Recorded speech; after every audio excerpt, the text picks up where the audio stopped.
No capítulo 5, Jesus começa o seu sermão do monte, né? E começa com as bem-aventuranças. Bem-aventurados, pobres em espírito, porque deles pertence o reino dos céus. Bem-aventurados, né, os que choram, porque serão consolados. Bem-aventurados os mansos, porque herdarão a terra.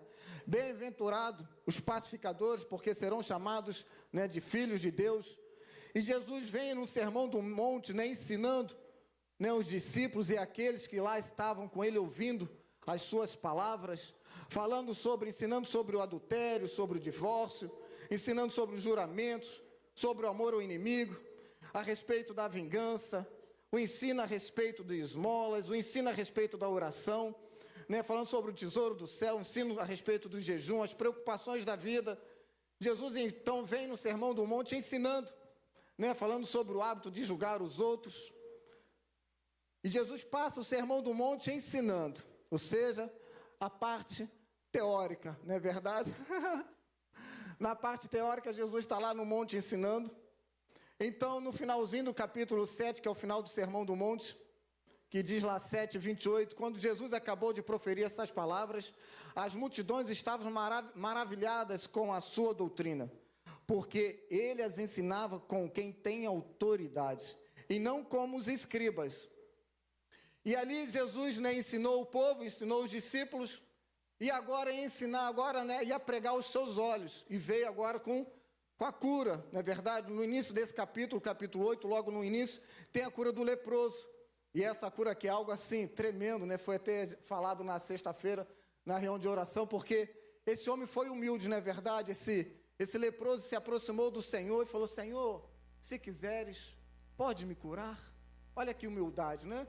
Chegou perto do Senhor Jesus, não com arrogância, não com altivez, não se achando que Jesus tinha obrigação de curar ele, mas chegou com humildade. E Jesus disse: sim, quero. Né? E Jesus curou ele. E depois veio o centurião, não é verdade? O centurião que estava com o seu servo muito acamado. E mais uma vez ele usa de humildade, né? E ele diz: Senhor, não sou digno que o Senhor vá na minha casa, mas basta só uma palavra. Irmãos, reconheceu quão vil pecador ele era, e que não era nem merecedor que ele fosse na casa dele. E ali Jesus, vendo aquilo, ainda vai dizer assim: olha, nem Israel viu tamanha fé. Nem Israel ele viu tamanha fé igual aquele homem. E aí Jesus estava pregando o quê? Né, que Charles Finney, ele chega a dizer que Jesus, quando ele prega, né, faz as curas, é uma pregação, vamos dizer assim, prática. Jesus estava pregando agora ali o que? Aos olhos e aos ouvidos daqueles que estavam vendo Jesus operando maravilhas, né, curas, né, atos miraculosos, coisas sobrenaturais. E Jesus ali operando e trabalhando, fazendo coisas tremendas, e os discípulos acompanhando tudo aquilo. Até mesmo a sogra de Pedro foi curada, né? Estava enferma, estava com febre, e Jesus foi lá e ela foi curada. O que ela fez? A sogra, o que ela fez depois que ela foi curada? Foi servir, né? Foi servir ao Senhor depois que ela foi curada. E muitas outras curas aconteceram e que não estão relatadas. João chega até a falar isso, né? Se fosse escrever tudo aquilo que Jesus fez, não haveria pergaminhos, não haveria livros que coubesse na terra, né? Com tantas obras que Jesus operou. Aqui temos algumas coisas, né, que foram relatadas para mim, para você. Nós conhecemos um pouco daquilo que Jesus fez. Então, quando chega no versículo 18, desse mesmo capítulo aqui, 8, Jesus, ele dá uma ordem. Então ele desce para o monte. O versículo 18 diz: vendo Jesus muita gente ao seu redor, ordenou que passasse para outra margem. Então, aproximando deles, um escriba disse a Jesus deu uma ordem para os discípulos: olha, vamos para outra margem. Ou seja, Jesus já estava exaurido, cansado, porque como homem também, ele tinha fome, tinha sede, eles cansavam, tinham sono. E ali ele agora vai dizer que deu uma ordem para os discípulos: vamos para outra margem, vamos para o outro lado. É uma ordem, está bem expressa aqui, foi uma ordem. Jesus ordenou. E ali apareceu um escriba, não é verdade? Senhor, né, veio falando que queria seguir Jesus. Aí Jesus vai dizer o que? Olha, as raposas têm suas tocas, né? Os pássaros têm os seus ninhos, mas o filho do homem não tem onde reclinar, onde vou repousar a sua cabeça. Estava dizendo assim: olha, você quer me seguir? Olha, a realidade é essa aqui, tá bom? Tu não vai ter moradia não, tu não vai ter seu conforto não. A realidade é essa. E aí, pronto, já tomou uma julapada já, né? Tomou uma raquetada na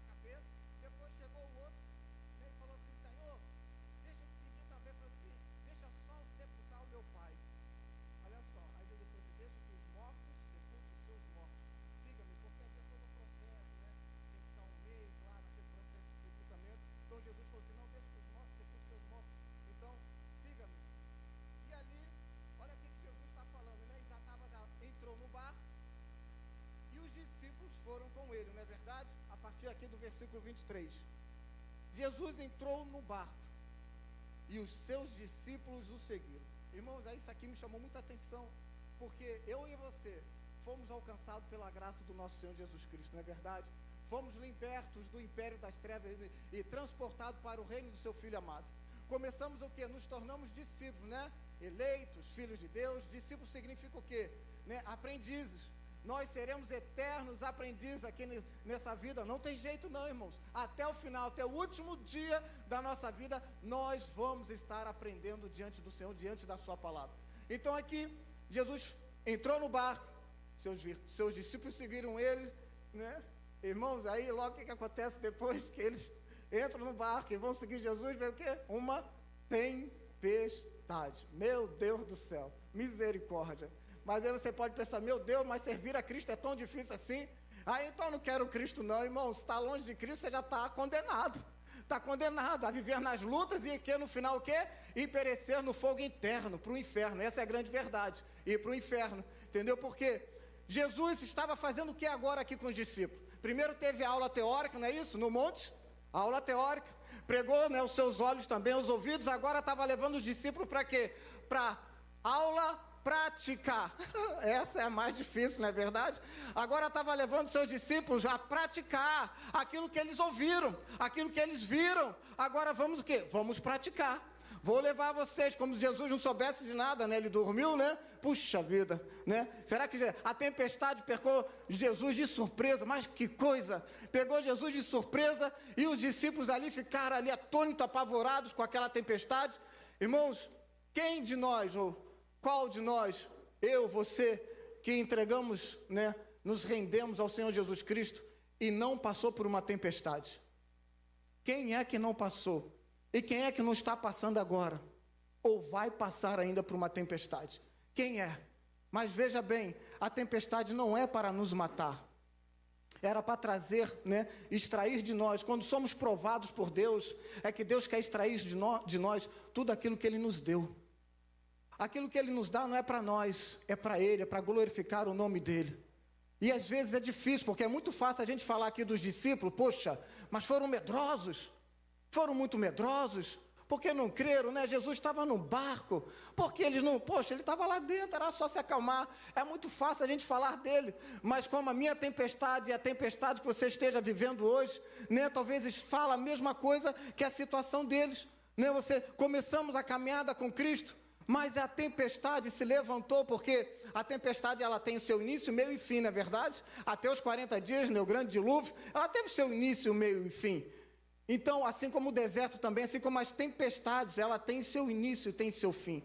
E quando essa tempestade é levantada por Ele mesmo, porque Ele tem o controle de tudo, não é verdade? Ele tem o controle do vento, Ele tem o controle do mar, Ele tem o controle de tudo. A palavra do Senhor diz lá em Isaías capítulo 50, se você for ler, vai dizer que Deus, olha só, que Deus com uma pequena, sabe o que é uma pequena? Uma pequena repreensão, Ele faz o mar secar. Depois você lê Isaías 50, uma pequena repreensão. Tu imagina só Deus falar assim, ei, seca. Só uma pequena repreensão. Ele faz o mar secar. Meu Deus, é muita autoridade. Ele é o Criador. E a gente se esquece disso, assim como os discípulos também. Então, Jesus entrou no barco, deu uma ordem expressa, vamos para outra margem. E os discípulos o seguiram. E eis que, 24, eis que se levantou no mar grande tempestade, de modo que as ondas cobriam o barco. Jesus, porém, estava dormindo. Irmãos, às vezes parece, né, que o silêncio de Deus, às vezes a gente está numa tempestade muito grande, uma turbulência muito grande, e às vezes parece que Deus não está trabalhando, não é verdade? Parece que Ele não está vendo a tempestade que a gente está passando, pela luta que nós estamos passando. E assim a gente vê aqui também os discípulos. Jesus estava dentro do barco. Nós nos esquecemos, né? Jesus está no barco da nossa vida. Entendeu? Deus te trouxe hoje aqui de manhã para te lembrar isso. Jesus está no barco, está contigo. Ele te trouxe hoje aqui para falar isso com você, porque às vezes a gente olha muito o quê? Para a tempestade, para o vento, para o mar, a água entrando dentro, né, do barco. A gente olha para as circunstâncias, essa é a verdade. Nós olhamos muito para as circunstâncias e ficamos assim, não tem mais jeito. Não tem solução. Isso aqui está difícil, está complicado. E Jesus dentro do barco, dormindo. Jesus dormindo, como se Jesus tivesse alheio tudo aquilo, não tivesse sabendo de nada, não sabia de nada, não é verdade? Mas Ele sabe de tudo. Ele é o Senhor. Um dia para Deus é como se fosse o quê? 1000 anos. E 1000 anos é como se fosse um dia. Deus sabe de tudo, o Senhor sabe de tudo, da minha e da sua vida. Antes de você nascer, na verdade o salmista não fala isso, antes de você nascer, todos os dias já estavam escritos. Todos os dias da sua vida já estavam escritos. Olha que coisa tremenda. Ele é o dono do universo, o dono do sol, porque Ele criou, Ele é o dono da lua, o dono das estrelas, o dono do universo. Vai muita coisa para a nossa mente. É pela fé, não é verdade? É pela fé que nós cremos, que Hebreus fala sobre isso, que cremos que o universo foi formado pela palavra de Deus. É pela fé. Tinha um irmãozinho lá em Portugal, na igreja num bairro, né, eu falo freguesia da parede, e uma vez eu preguei sobre isso, que Deus era o dono de tudo, Ele criou o sol, Ele criou a terra, e eu pregando a Deus, né, pregando sobre a palavra do Senhor, sobre a criação. No final do culto, aí ele chegou perto de mim, né, bufando, português, ficou assim, esse negócio, isso aí criou o sol e a terra, isso não cai. Eu falei assim, irmão. Aí eu lembrei do seu pastor dizer, se tu crê, tu crê. Se tu não crê, o problema é teu. Ele é Deus, Ele é o Senhor, Ele é Criador. Ele criou sim os céus e a terra. Se você não crê, eu só lamento por você. Porque é pela fé que Deus vem te dar fé para você crer que Ele é o Criador. Ele é o Senhor. É só pela fé. Então a gente vê aqui, os discípulos ficaram atemorizados por causa de quê? Daquela tempestade. A gente conhece bem esse texto, não é verdade? Conhecemos o texto, mas às vezes nos esquecemos. Jesus está no barco. Desde o dia que você entregou a sua vida a Cristo e vive o Evangelho, pratica a palavra, está no Senhor, Ele está no barco. Essa tempestade não é para te matar. Deus, quando nos leva para uma aula prática, né, que somos provados, é para extrair de nós. E não é fácil não, é difícil. E você vai entender que qual é a lição primária que Deus está ensinando aqui, o ápice dessa lição. E eles vão ficar o quê? Meu Deus, o que fazer? Na mente dele, o texto não diz. Eles deviam estar pensando um monte de coisa. Olha, vamos para o norte, vamos para o leste, vamos voltar. Pega o remo, faça força, vamos tentar sair daqui, vamos arrumar algum jeito. Tentaram, né? O Evangelho de Marcos, ele vai revelar que havia outros barcos também. Eles não estavam só não, tinha outros barcos seguindo a Jesus. Presta atenção, tu vai entender esse mistério. Havia outros barcos também seguindo Jesus e que estavam sofrendo essa tempestade também. Estavam sofrendo também, presta atenção. Então, agora imagina eu e você, nas nossas lutas, e a gente olha para a direita, não tem saída, olha para a esquerda, não tem saída, olha para trás, não tem saída, olha para frente, não tem saída. Aí vai fazer o quê? Vou acordar o mestre, está dormindo? Não, a gente vai perecer aqui. Vamos perecer nesse lugar? Não pode ser. Vou acordar o mestre. E acordar o mestre. Senhor, não te importa que pereçamos? Não te importa que nós morramos? O Senhor, em outras palavras, não está vendo o que está acontecendo, não? O Senhor está aí dormindo nesse sono pesado. E olha essa tempestade que veio sobre nós. O Senhor não está vendo isso, não? O Senhor não se importa? É a mesma coisa hoje comigo e com você. Talvez você possa se perguntar, Senhor, o Senhor não se importa comigo? O Senhor não se importa com a minha luta? O Senhor não se importa com o que eu estou passando, com o que eu estou vivendo? O Senhor não se importa comigo, Senhor? Olha o que eu estou passando. É a mesma coisa, não é diferente. E olha que algo muito interessante. No versículo 26, a tempestade ainda não tinha passado. Jesus ainda não havia repreendido. Olha o 26. Então Jesus perguntou, por que vocês são tão medrosos, homens de pequena fé? Aí eu pergunto para você, a tempestade já tinha passado? Não. Olha que coisa tremenda. O vento estava, né, soprando forte, né, o mar estava agitado, e Jesus fala com ele assim, o barco balançando, imagina a água entrando, e Jesus é calmo, por que vocês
confiam no Senhor não ficarão decepcionados. Passarão pela tempestade, mas as águas não o afogarão. Não é isso que diz Isaías? Ainda que passe pelo fogo, o fogo não te queimará.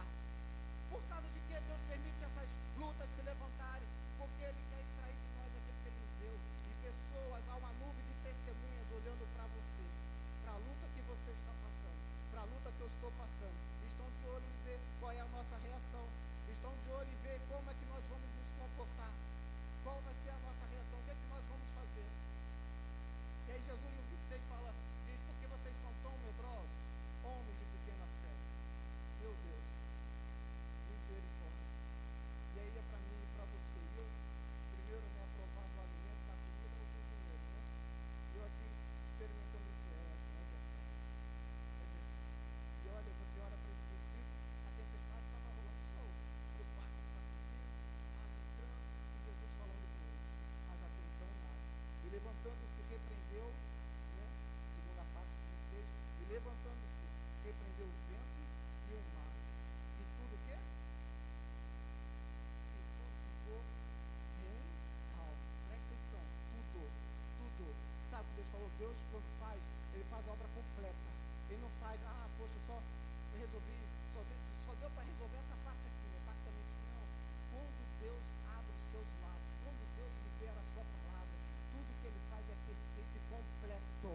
E o que Ele faz é completo. Então diz, tudo ficou bem calmo. Os discípulos, depois a gente vai ver aqui, eles ficaram o quê? Admirados, perplexos. Quando Jesus vai repreender o vento e o mar. Sabe o que está falando para mim e para você? Eles não esperavam aquela solução. Olha, presta atenção nisso. Eles esperavam qualquer solução, mas não aquela. Eles na mente deles estavam esperando, achando que ia acordar Jesus. Jesus ia falar assim, olha, vamos para o norte. Lá, a tempestade, o vento está mais tranquilo, vamos para lá. Mas eles ficaram admirados. Na mente deles, podiam pensar qualquer coisa, mas menos repreender o vento, mas isso não passou pela mente dele. Sabe o que é que diz? O que é que a palavra diz lá em 1 Coríntios? Aquilo que olhos não viu, aquilo que jamais passou pela mente humana, aquilo que jamais passou, né, que ouvido não ouviu, é o que Deus tem preparado para aqueles que o amam. É aquilo que Deus vai fazer na sua vida. Às vezes nem passou na tua mente, mas é o que Deus vai fazer, porque Ele nos surpreende. O socorro dele vem de uma maneira tremenda, e os discípulos quando viram aqui, mas espera aí, quem é este?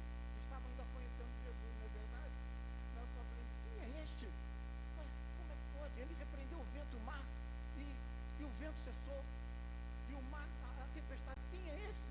Quem é este? Irmãos, a maior lição, presta bem atenção, a maior lição dessa passagem aqui, não foi revelar que Jesus é poderoso, o dono do Criador dos céus e da terra. Não era isso que Jesus estava querendo provar nesse texto.